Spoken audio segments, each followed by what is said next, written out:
Hey, bienvenue dans Yann et Frank. Aujourd'hui, Hawkesbury, c'était le thème musical que je voulais qu'on parle au début du show. Personne ne s'est porté volontaire pour chanter la toune de Jean Leloup. Mais je veux dire, c'est le thème principal présentement parce qu'on a vu les reportages de Yves Poirier qui va à Hawkesbury, qui voit le prix du gaz crissement moins cher qu'au Québec présentement. Finalement, c'est-tu le profit des pétrolières qui fait que le gaz coûte cher? Ben non, c'est les astis de taxes, vous pensez? Je pense que c'est les astis de taxes, moi, parce qu'il y a quelqu'un qui en a baissé une à quelque part au Canada en plein milieu d'une élection, là. Puis Calvas, il y a 20 cents de différence avec l'Ontario et le Québec. Vive Hawkesbury, sacrément.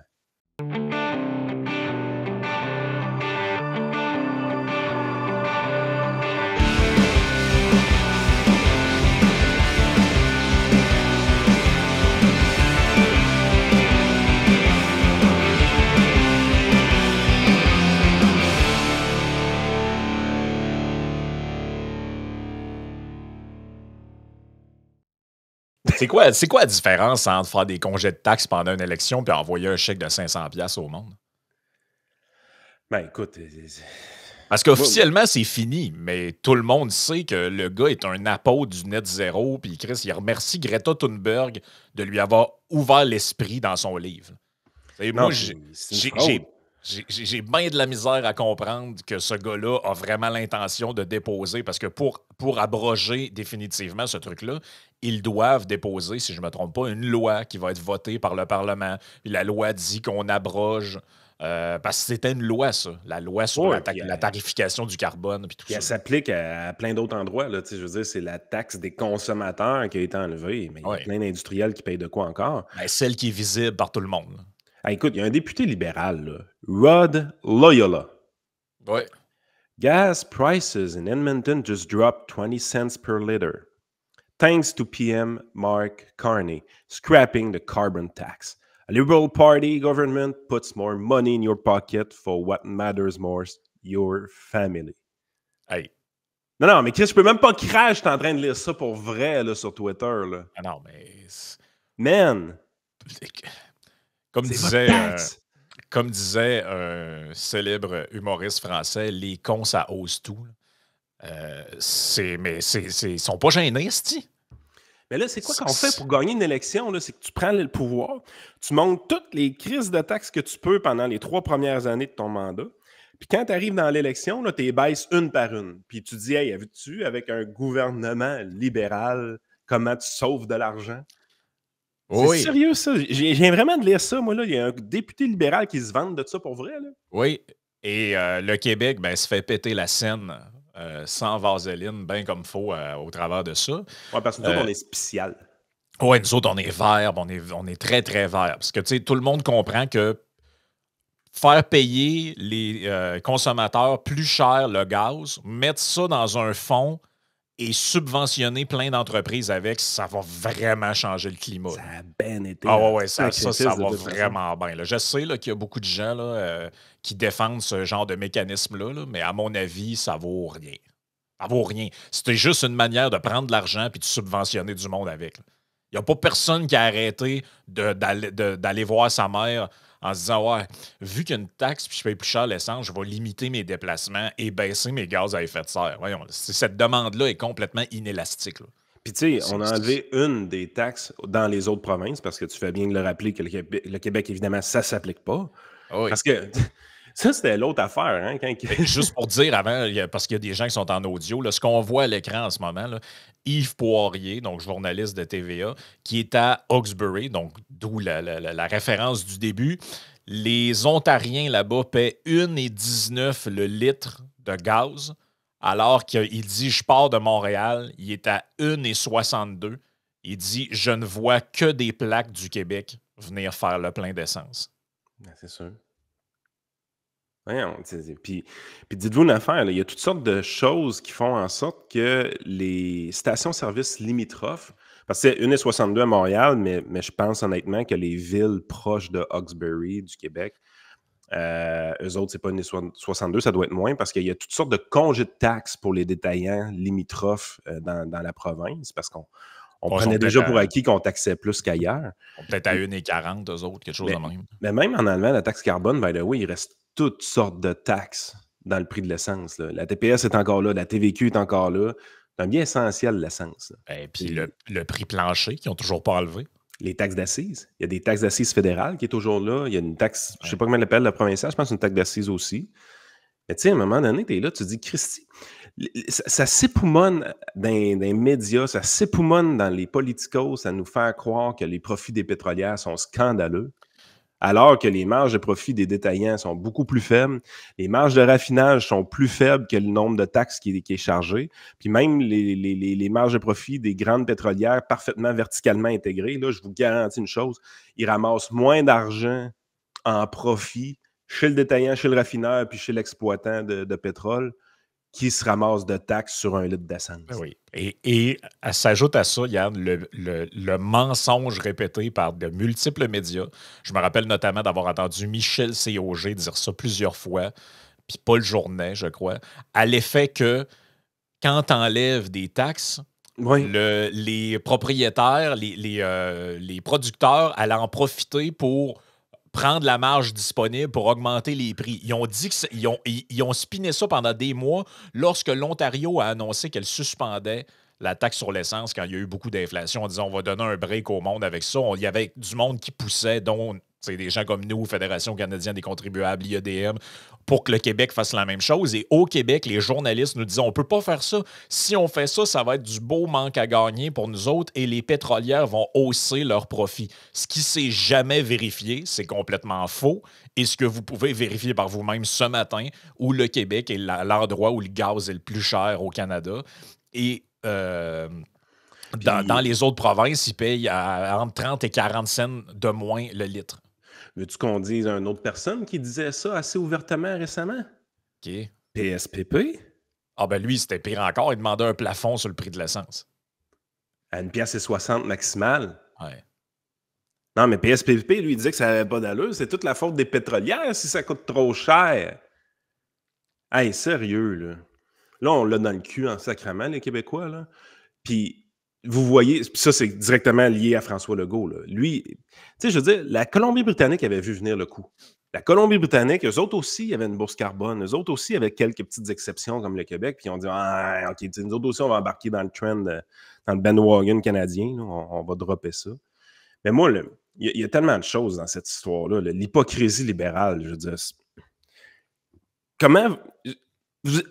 C'est quoi que le Québécois moyen dit d'habitude? C'est quoi que le Canadien moyen dit d'habitude par rapport aux politiciens? Il dit des astis de crosseurs. Ça ne sert à rien de voter, tous des crosseurs. Tout pareil, tous des crosseurs. Là, il y en a un, il te prouve carrément que c'est un crosseur. Là. Il te le prouve là, d'une manière extrêmement évidente que c'est un crosseur puis qu'il te prend pour un cave. Là. Mais regarde. Tu veux voter pour. Amusons-nous un instant. Regarde, j'ai ma calculatrice. On va dire que c'est à peu près 15 cents qu'on paye en trop. Mettons qu'on dit que c'est 15 cents. Je pense que c'est un petit peu plus, mais on va dire plus 15 que cents. ça, mais mettons qu'on est fin. 15 cents.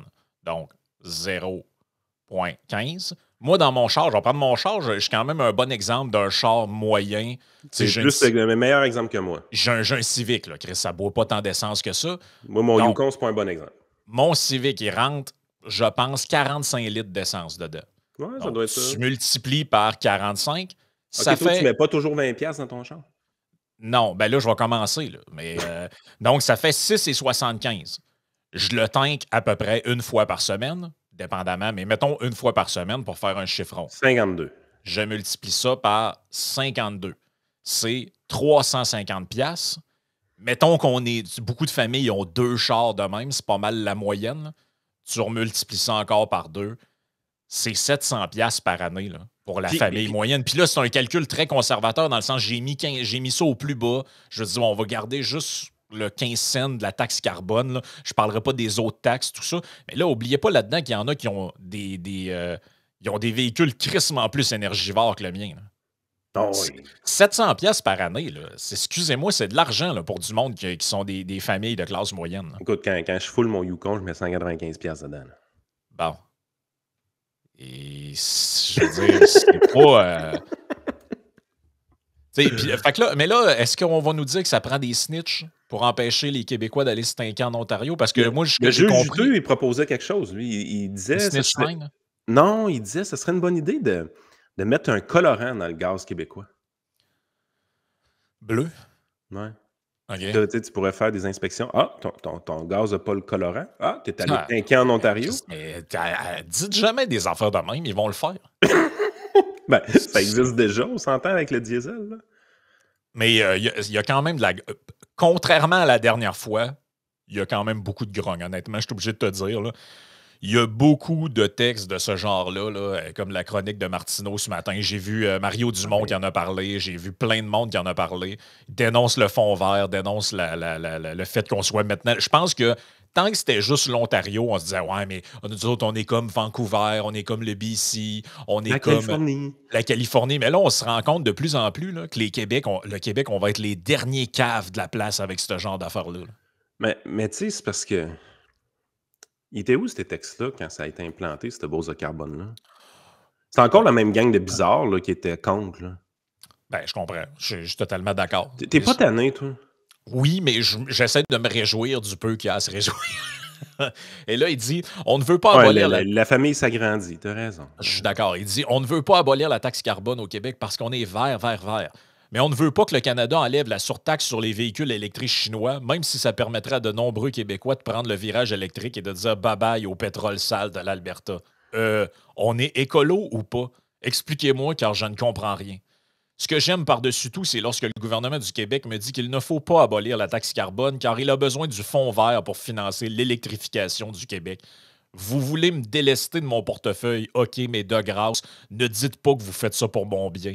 Dépouillez-moi si ça vous chante, mais ne m'insultez pas. Tout le monde le sait, le fonds vert est un bar ouvert depuis des années. Et là, il parle de chaque Mais là, fois que c'est quoi qui va arriver, Frank, là, tu penses? François Legault, il y a une élection quand, lui, là? 2026? Ouais. Il va arriver à quoi? Une semaine de la campagne, esti, puis il va enlever la bourse du carbone au Québec d'un coup de baguette magique avec un décret, puis les idiots vont voter pour? Il manque un élément dans ta Ah, il faut formule. remplacer François, Il là. faut remplacer François. Parce OK, qu'on on a. remplace François. Ben oui, parce que ce qu'on a appris, et ce que les sondages nous confirment encore ce matin, c'est que les Canadiens et les Québécois, la politique, c'est vraiment une affaire de personne. Ouais. Donc, c'est pas. Eux, dans leur tête, ils voteraient. S'ils étaient aux États-Unis, ils ne voteraient pas pour les démocrates ou les républicains. Ils voteraient pour Kamala Harris ou Donald Trump. Parce que quand on est au Canada, on vote pas pour les libéraux, on vote pas pour le NPD, on vote pas pour le Bloc, on vote pas pour les conservateurs, on vote pour Carney, Poliever ou l'autre avec un cône orange sur la tête. Là. C'est de ça qu'on. C'est ça la politique canadienne, parce que ça fait 10 ans que les libéraux sont au pouvoir. Chris, il n'y a pas un budget d'équilibré. Les infrastructures, c'est n'importe quoi. Il y avait promis en 2015 de peinturer le pont de Québec. Je suis passé dessus hier. Il y a de la rouille. Y a pas c'est n'importe quoi. Normalement, des électeurs intelligents là, devraient sanctionner ces gens-là. Ils devraient rêver la nuit de dire hey, j'ai tellement hâte de les crisser dehors, ces gens-là. Non. Non, parce qu'on a changé Trudeau pour Trudeau en bas brun. Et les gens ont comme oublié que c'était les libéraux. Ah, non, c'est plus le même. On a Donc, même changé pour un de ses conseillers proches. Tu sais, la plupart des politiques designées par les libéraux viennent de son cerveau à lui. Là. ben, Tu sais, c'est comme au lieu d'avoir la marionnette puis la cruche qui se fait remplir par son équipe depuis 9 ans, là, vous avez le remplisseur de cruche comme premier ministre présentement. c'est comme si tu changeais le logo par Martin Koskinen. C'est ça. C'est ça la recette, genre? On met Martin Koskinen à la tête de la CAQ un mois avant les élections. Oui. Ils scrapent la bourse carbone, puis ils se font réélire pour 10 ans. Ben, moi, je pense qu'il y a des espions qui écoutent puis ils prennent des notes en ce moment. C'est pas loin de ça pour vrai. Là. C'est vraiment pas loin de ça. Donc, On est des hosties de malades avec un bulletin de vote, man. La seule affaire qui me réjouit, entre guillemets, ou qui met un baume sur cette plaie-là, c'est que les Canadiens sont aussi timbrés que nous autres. Non, oui, c'est le pire. Parce que pendant des années, on avait comme le mythe, ouais, les Anglais rationnels, ceux autres sont plus cartésiens, nous autres, on a le sang chaud, on est latin. Ouais. Plus que Chris, vous irez voir le Twitter de Tasha Carradine, vous allez voir si c'est rationnel en anglophone. Je pense que Tasha le sang chaud. Moi, je pense qu'elle est plus latine qu'elle pense. Donc, Mark Carney continue de dominer les intentions de vote au Canada. Bon, malgré tout ce qu'on dit, les conservateurs, je veux dire, ils ont fait 33 à l'élection. Normalement, dans une vraie élection, à 38, ils font un gouvernement majoritaire. Pourquoi? Parce que pour une fois, je vais être totalement d'accord avec ce que dit Jean-Marc Léger, il l'explique bien là-dedans. Honnêtement, arrêtez de dire que les conservateurs, c'est le problème. Le problème, c'est que toutes les autres partis se sont effondrés, ce qui ramène le vote aux libéraux. Vous le voyez, là, je peux vous montrer les chiffres. En 2021, lors de l'élection, les conservateurs avaient 33 du vote, sont à 38. Oui, c'est ça. À 33 ça donnait un gouvernement minoritaire. À 38 ça donnerait un gouvernement majoritaire aux libéraux. Ah oui, parce que le vote le Bloc est rendu à 5 là. Donc, mettons qu'on met je saupoudre de l'optimisme dans la discussion matinale pour pas que tout le monde se tire en bas d'un pont. Tu sais, je veux dire, je regarde la machine de propagande de Québécois, là, ils sont wide open. Hey, t'as-tu vu à une un matin? La une est fantastique, justement, pour présenter ce sondage-là. Là, c'est comme... est assez spectaculaire. Tu as une photo de Mark Carney, puis c'est écrit en gros, là, les Québécois derrière Carney, 43 voteraient pour le PLC. Mais, juge qu'il maîtrise mal le français, désapprouve son absence au face-à-face de TVA. Oh oui. Tu sais, là, t'es là, tu te dis, asti, man, ça va être jusqu'à la fin, là. Martineau, Bock-Côté, Emmanuel Latraverse, ça va être pif, paf, pouf, pif, paf, pouf. Envoyer du Bock-Côté à grand coup de syllabe, envoyer du Sophie Durocher en pleine face. Ça va être jusqu'à la fin comme ça. Ben oui. Ils ont une capacité de changer les intentions de vote. Moi, si j'ai une prédiction à faire au Québec, c'est que le Bloc va rentrer avec. Puis ça, c'est une prédiction vraiment... Ça a l'air long shot, mais je pense que c'est même pas long shot à voir comment que les Québécois sont enragés. Le Bloc québécois va remonter solide, là. Ben, surtout que Carney est allé se mettre les doigts dans la loi 80. Il fait tout ce qu'il ne faut pas faire. Là. Normalement, un moment donné, les Québécois vont finir par allumer. Le gars baragouine le français. Il se crisse. Il n'y a pas de plateforme pour le Québec. Il a dit qu'il allait contester la loi 96 devant les tribunaux. Toutes les casseroles dans lesquelles tu disais, hey, Marc, mets pas tes pieds là-dedans. Il est 2 pieds dedans. J'ai un pied dans la casserole. Mais il est all-in Ontario, je pense. Au vrai, là, la seule logique que tu peux voir, parce que je peux pas croire qu'ils sont dénués complètement d'intelligence, les libéraux, là. La seule logique que tu peux voir, c'est qu'ils sont all-in Ontario. Puis d'aller taper sa loi 96, je pense que ça leur donne des votes. Oui, ben moi, je te dirais qu'ils sont all-in CHSLD, surtout. Là. Ah, c'est l'enfer. Donc, voici un peu plus les détails. Sondage léger effectué entre le 26 et le 31 mars auprès de 3002 répondants trouvent que les libéraux sont en zone majoritaire, donc 44 les libéraux, 38 pour les conservateurs, ce qui est quand même un excellent score pareil. Là. Mais écoutez ce que dit Jean-Marc Léger. La colère s'est transformée en peur, explique le sondeur Jean-Marc Léger. La colère qui portait Pierre Poilievre contre Justin Trudeau, contre le gouvernement, contre le système, s'est transformée dans une autre émotion. Les conservateurs de Pierre Poilievre demeurent relativement solides à 38 des voix, mais la remontée des libéraux est dopée par une baisse marquée du Bloc québécois au Québec et un effondrement du nouveau Parti démocratique. NPD, là, qui il n'y a pas si longtemps faisait 20 des sondages, sont rendus à 7. Puis il n'y a aucun espoir de leur côté. Si on peut penser que le Bloc va remonter, le NPD ne bougera pas. Là. Non, c'est ça le problème. Le NPD ne peut pas bouger à moins d'une performance hors du commun de Jack Meat là, au débat ou je sais pas Parce trop. qu'il faut l'avouer, là, le vote du côté des femmes, du côté des personnes de 60 ans et plus, est très anti-conservateur. Donc, ils sont prêts à digérer à peu près n'importe quoi pour s'assurer de bloquer Mini-Trump. C'est ça l'affaire. L'objectif, puis je ne sais pas comment ils ont réussi à faire ça. Parce que Pierre Poilievre et Donald Trump, c'est deux personnages très différents. Là. En spinant des mensonges, Yann. Je ne sais pas si vous avez vu là, le dernier mensonge que les spinneurs libéraux font tourner, repris essentiellement toujours par le même genre de profil. Là. Une femme de 50 ans, militante du Parti libéral anglophone. Là. Et c'est la fameuse clip. Parce que Pierre, en gros, je vous le résume, là, Pierre Poilievre fait une annonce sur le logement dans lequel il dit, écoutez, au Canada, là, on a un problème. Là. Les familles veulent avoir des maisons. Les familles veulent avoir une place pour vivre, un terrain pour élever leurs enfants. Puis, dans certaines villes, c'est tellement inaccessible que la fenêtre d'opportunité dans le temps, là, autrement dit, il y a des gens que ça leur prend jusqu'à 45 ans pour pouvoir acheter 50 ans, acheter une maison. Puis là, il a utilisé la formule de body clock. The body clock is ticking.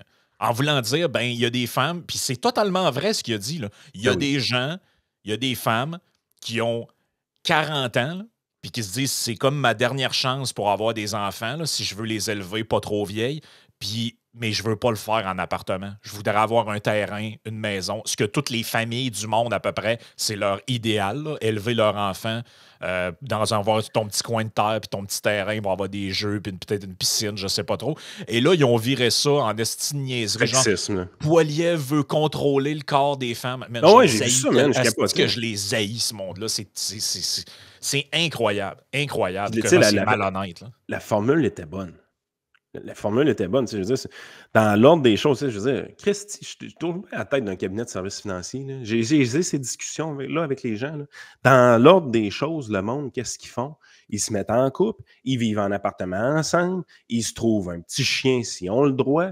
Éventuellement, s'ils n'ont pas le droit, ils s'achètent une maison. Après ça, ils s'achètent un chien. Puis après ça, ils commencent à penser à faire des bébés. OK? Ça a toujours été de même. Ça va toujours être de même. Ouais. Qu'est-ce qu'il y a de pas vrai dans ce que Poilievre a dit? C'est complètement vrai. Puis, éventuellement, là, si tu n'es pas capable de l'acheter, ta maison, là, ben, je dis pas qu'on généralise. Je généralise. Moi, je connais quelqu'un à Huntsic, là. Eux autres, là, ils ont 3 enfants, là, avec leur appartement, puis ils vivent bien, puis... Ah, ta gueule, Steve. Dans l'ordre des choses, en général, le monde achète la maison avant de faire les premiers bébés. Ouais, mais c'est parce que je te dirais pire que ça encore, c'est que dans l'indifférence absolue, PSPP a dit à peu près la même chose il y a quelques semaines quand il a dit que la natalité avait un lien avec la crise du logement. C'est prouvé par des études scientifiques. Hein? C'est prouvé, on en a parlé avec Vincent. Dans le podcast qu'on a fait, le trio économique, retournez voir ça sur la natalité. On a fait un podcast là-dessus. Et ce qui nuit à la natalité, particulièrement dans une place comme au Québec, 2 choses. Accès au logement, accès aux services de garde. Les parents, ce qu'ils veulent, c'est de l'espace et savoir que s'il faut qu'ils aillent travailler, il y a une place pour faire garder l'enfant. 2 trucs sur lesquels on performe très mal. Fait que je cassais pas votre tête. S'il y a un problème, c'est fait que ce que Poilievre a dit, il n'y a rien de plus. C'est la vérité, mais ça a l'air de choquer du monde. Là. Je comprends pas. C'est parce que la minute qu'il parle d'une femme, il y en a une qui va se crisser en victime, puis ils vont aller broyer ses réseaux sociaux, vont aller mal interpréter les paroles. Parce que le but, c'est... On ne parle pas d'idées. On n'est pas capable de parler d'idées. L'autre socialiste arrive puis il dit on va avoir un nouvel organisme, bâtir maison au Canada, on va se mettre un casse blanc sous la tête, on va engager des gens, on va aller bâtir des maisons encore. On va en bâtir 500 000. OK? Comment vous allez faire ça? On va engager des gens, des marteaux, clous, tac, 500 000 maisons. Marteau, clous, maison. C'est laine minérale, au pire, les laines minérales, et choisir catalogue, maison, 5 modèles. Ben oui, il se fait démolir, hein, by the way, dans des journaux américains sur cette affaire-là aujourd'hui. Puis le pire, moi, ce qui m'a choqué le plus, c'est qu'il y a plus de monde fâché par cette déclaration purement anodine de Poilievre qu'il y en avait de fâché qu'un député libéral propose de livrer au régime communiste chinois son opposant dans son comté. Ce qui est littéralement, une menace de mort. Chris, puis c'est antidémocratique que le calvaire. Là. Ah oui.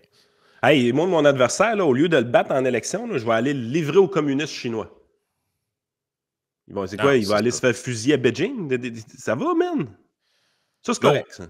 On dit, juste pour finir sur les résultats, que 64% des gens affirment que leur choix est définitif. Donc, ça laisse un petit peu moins de 40%, mais quand même, tu la vois, la marque ici, là? Ils n'ont pas baissé, consommateurs. Ben, ils ont baissé un peu, mais je veux dire, ce que tu vois, c'est vraiment l'effondrement du NPD. Tout le monde perd, puis ça commence à se ressembler à une genre de course à 2. Là. Mais ça, c'est entièrement créé de toutes pièces par les médias. Là. Et là, ça, c'est malade, man. Hey, quand c'est rendu que des communistes veulent voter pour un banquier central, il faut que tu aies des outils de propagande efficaces, puis pas à peu près. Là. Quand c'est rendu que les bloquistes souverainistes veulent voter pour un Britannique qui parle tout croche le français, puis qui dit qu'il va tout scraper les lois du Québec s'il est élu. Allô? Ça va-tu? Ou, Je comprends pas, man. J'ai rien à comprendre. La bonne performance de Carney est notamment due à l'accueil chaleureux que lui réservent les Québécois, malgré une première semaine marquée par des bourdes et quelques prises de position controversées. Ces derniers ont passé l'éponge sur son refus de participer au face-à-face de TVA, sur le fait qu'il ait confondu 2 tueries importantes dans l'histoire du Québec, qu'il promette d'intervenir contre la loi 96 en Cour suprême et que 48% des Québécois jugent qu'il maîtrise mal le français. Les 52 autres, je ne sais pas dans quel monde ils vivent. Même si Carney domine au Québec, la bataille n'est pas gagnée. C'est ici qu'on retrouve le plus de hauts taux d'indécis à 45%, dont 40% des électeurs libéraux et 41% des bloquistes. Pour l'instant, le PLC obtient 44% et écrase la compétition au Québec. Mais tu vois, conservateurs, bloquistes, égalité en deuxième place ou quasi-égalité, ça n'a pas bougé. Là. Ce qui a vraiment bougé, c'est, je veux dire, la position des conservateurs, pas bien. Il y a assez entre 20 et 25%. Le bloc est baissé. C'est le bloc. Le bloc était à 30, presque à 40 à un moment donné. Là. Mais tu sais, tu regardes les sondages, les gens sont tous pas d'accord avec ce que dit Carney, mais ils vont voter pour lui pareil. Parce qu'ils veulent pas mini-Trump.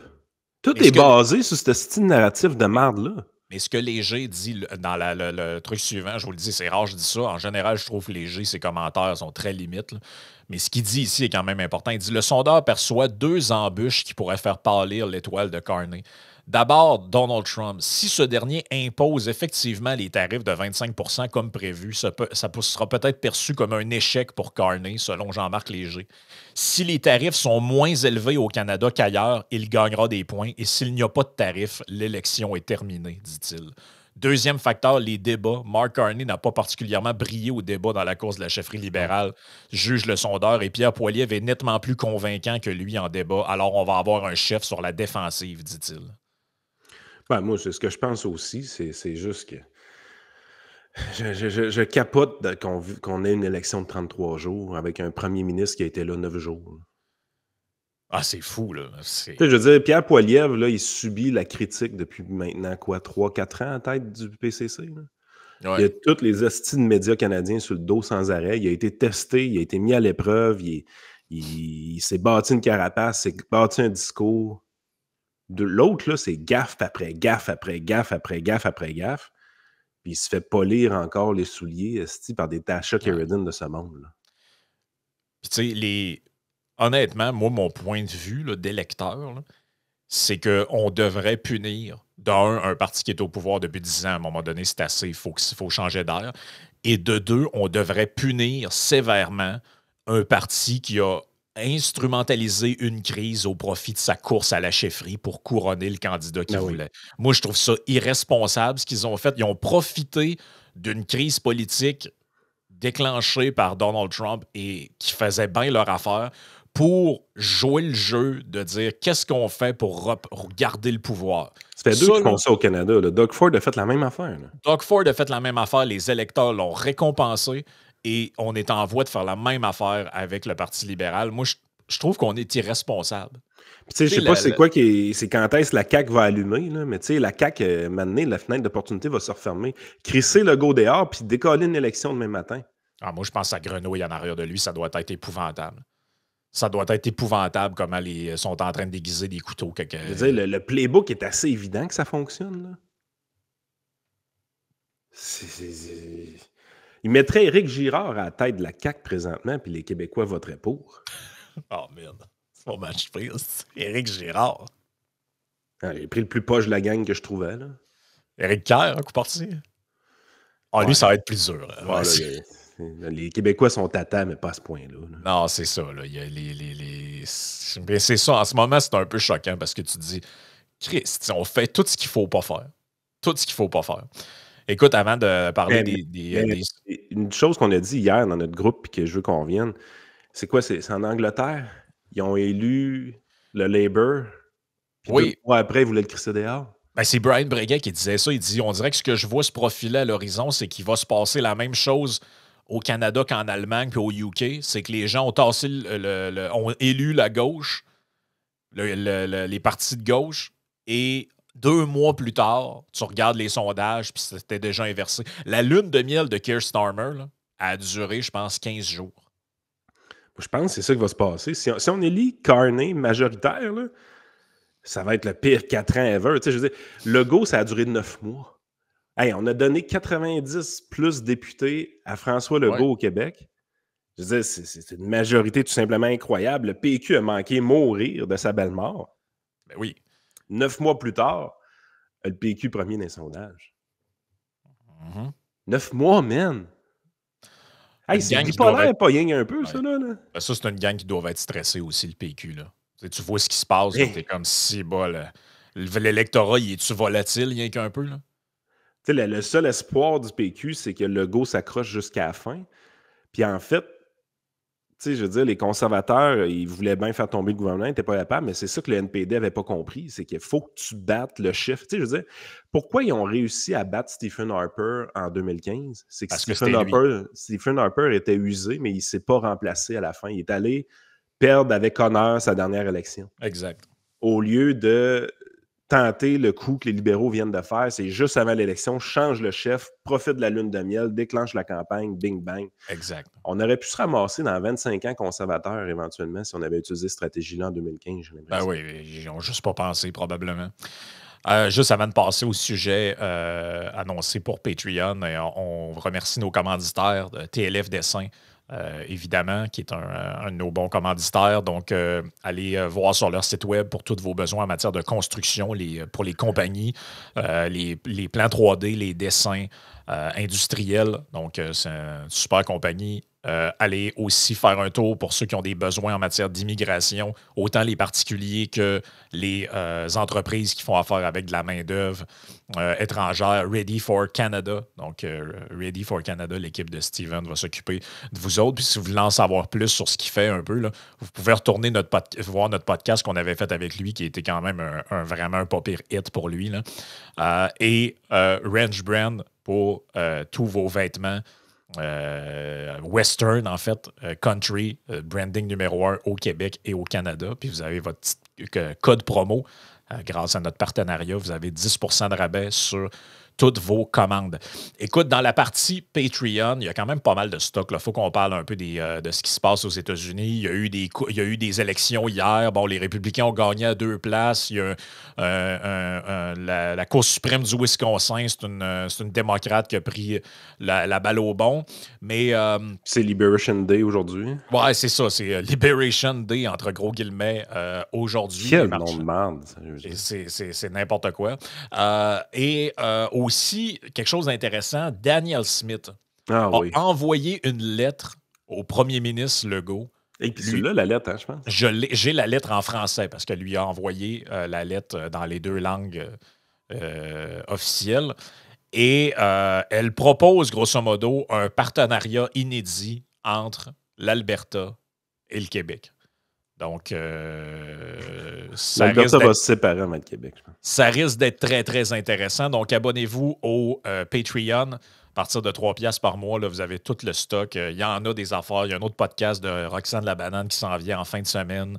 Il y a des textes exclusifs. Il y a des parties bonus de toutes les émissions. Puis, il y a tout ce qu'on va jaser dans quelques instants.